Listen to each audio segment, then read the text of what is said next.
छत्रपति संभाजी महाराज की जयंती की तैयारी।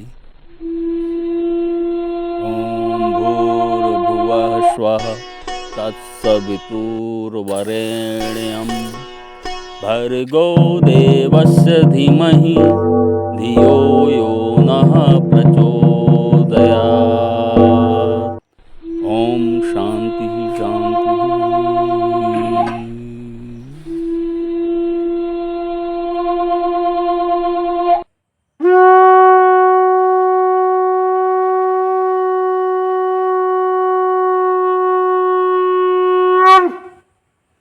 जय जय श्री राम, जय जय।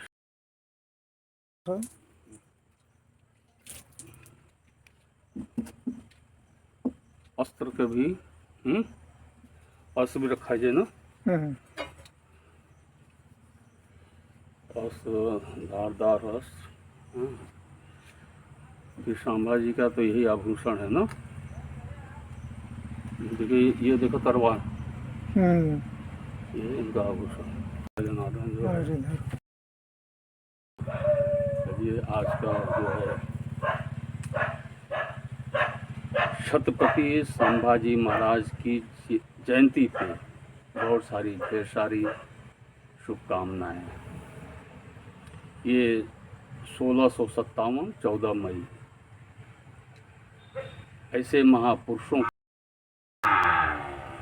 जो जन्म इस धरती माँ पे हुआ है, कितना अद्भुत रहा है कि अपने हिंदू स्वराज के लिए आपने अपने जीवन को जो एक गाथा लिखी है वो अनुकरणीय है। उन्होंने अपने जीवन को ऐसा जिया जैसे मृत्यु का उत्सव मनाया उन्होंने। अभी उनकी एक फिल्म भी आई थी संभाजी की एक फिल्म आई थी छावा। तो ये जो पर्व है आज के दिन जो है हम सबके लिए बड़ा गर्वान्वित का दिन है। इसलिए आपको कोट कोट नमन और आप सब भाई बंधु को इनसे अपने जीवन में प्रेरणा लेना चाहिए। और अभी जो चल रहा है समाज में, ऑपरेशन सिंदूर हुआ है, उसमें एक बहुत अच्छा वक्तव्य निकल के आया है कि लाइन कट गई क्या? ठीक है, कि बाकी लोगों के फिर भी सही है। चलो हाँ ठीक है, आप कैमरे पे ध्यान दें, बाकी जनता जनार्दन जो है सुनती रहे। आज बहुत ही अद्भुत दिन है। जो एक बहुत महत्वपूर्ण बात निकल के आई है इस पूरे सिंदूर ऑपरेशन में, हमारे लिए गौरव की बात है। भारतीय सेना जो है हम सब के भारत के लिए, भारत माँ के सपूत जो हैं, कर्नल साहब की तरफ से एक आया है कि भय बिन होई न प्रीति। ये रामचरितमानस की चौपाई से उन्होंने अपने मुखार बिंदु से मीडिया के सामने बोला है। अब इसका यदि हम विश्लेषण करें तो उन्होंने पूरे विश्व के लिए क्या संदेश दिया है। संदेश ये है कि जो कालनेमी है, आतंकवाद जो है कालनेमी की तरह है, वो बिन भय के वो कंट्रोल में नहीं है। ऐसा तो है नहीं कि सबको आप समूल नाश कर देंगे, ऐसा तो असंभव है। तो खत्म कैसे होंगे? यानी कि जब आपके पास शक्ति होगी और फिर उसका जब उनको भय होगा तो कुछ उनके अंदर परिवर्तन आ सकता है और जिससे वो कंट्रोल में रह सकेंगे। वो कहते हैं ना कि बिन भय न होई प्रीति।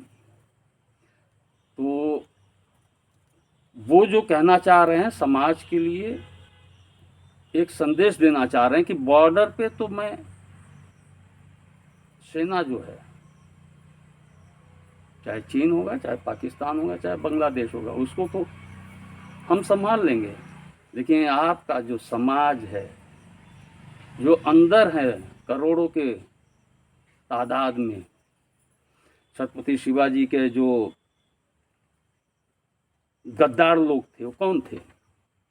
उनके ही रिश्तेदार, उनके ही संबंधी, जान पहचान वाले, गुणाजी शिर्के, तानाजी, सबके आगे जी लगा है। सोचिए, बोलने में शर्म आती है ऐसे मलिच्छों के लिए, जी लगा है, लेकिन अब क्योंकि संबोधन में उनके लिखा जाता है तो बोलना पड़ा, मजबूरी है। तो ऐसे गद्दार आज भी हमारे समाज में भरे पड़े हैं। वो हिंदू के रूप में ही, हिंदू नाम के साथ है। तो उनसे कैसे बचेंगे? उनको कैसे भय होगा? तो प्रभु राम का, इसीलिए प्रभु राम का भी जो आचरण में उनके जो है ये धनुष बाण जो है हमेशा रहा है। और हमारे जो है, समझ रहे हैं आप सब लोग ना, जो बात हो रही है उसको समझने की जरूरत है, ठीक है। हमारे जो संभाजी, देखिए इनके तलवार है, क्योंकि जब तक आपके पास शक्ति नहीं होगी, शत्रु जो है वो शांत नहीं बैठेगा। तो वो जो चौपाई है वो बहुत ही सारगर्भित है और हमारे धर्म में ही रहा है कि प्रभु राम जब विश्वामित्र जी के कहने पे यज्ञ के लिए, यज्ञ की सुरक्षा के लिए गए, तो वहां कोई मंत्रोच्चारण के द्वारा कोई कार्य नहीं हुआ। कार्य हुआ शौर्य से, शास्त्र से। शस्त्र जब तक आपके पास नहीं होगा, तो उस समय का तारकासुर,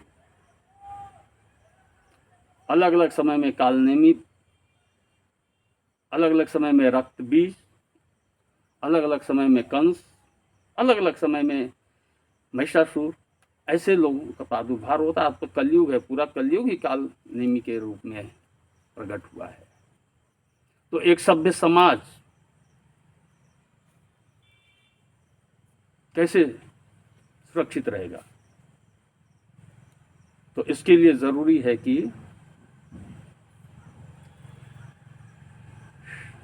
शास्त्र और शस्त्र, शास्त्र ज्ञान भी जरूरी है, शिक्षा भी जरूरी है, और शस्त्र भी है। क्योंकि उनके आतंकवाद के ठिकाने जला ध्वस्त कर देने से वो नहीं खत्म होंगे। वो रक्त बीज है।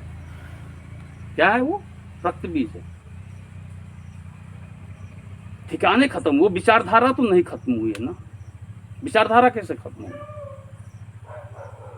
मुनीर, मसूद जैसे तैयबा, इन सबको खत्म कर देने से विचारधारा खत्म नहीं होगी, फिर वो पनपेंगे। रक्त बीज है वो, टालने में है, स्वरूप बदल के फिर आएंगे। वो खत्म होगा जब समाज के प्रत्येक व्यक्ति के अंदर शक्ति का प्रादुर्भाव होगा। उसके अंदर जो है शस्त्र प्रभु राम की तरह, छत्रपति शिवाजी की तरह धारण करने की जब आचरण में आ जाएगा, तो ये जो राक्षस निशाचर प्रवृत्ति के हैं, ये अपने आप डरेंगे। फिर उस भय से अपने आप वो प्रेम के आलाप में रहेंगे। अभी तो वो बेधड़क, बेखौफ, बेधड़क, बेखौफ 2000, 5000, 400, 500, 2-4 आएंगे, मार के चले जाएंगे और पूछ लेंगे, भाई कि तुम कौन हो? हिंदू हो ना? हिंदू हो तो तुम्हें खत्म होना पड़ेगा। तो कैसे बचेंगे? हमारी सेना कमजोर नहीं है, सेना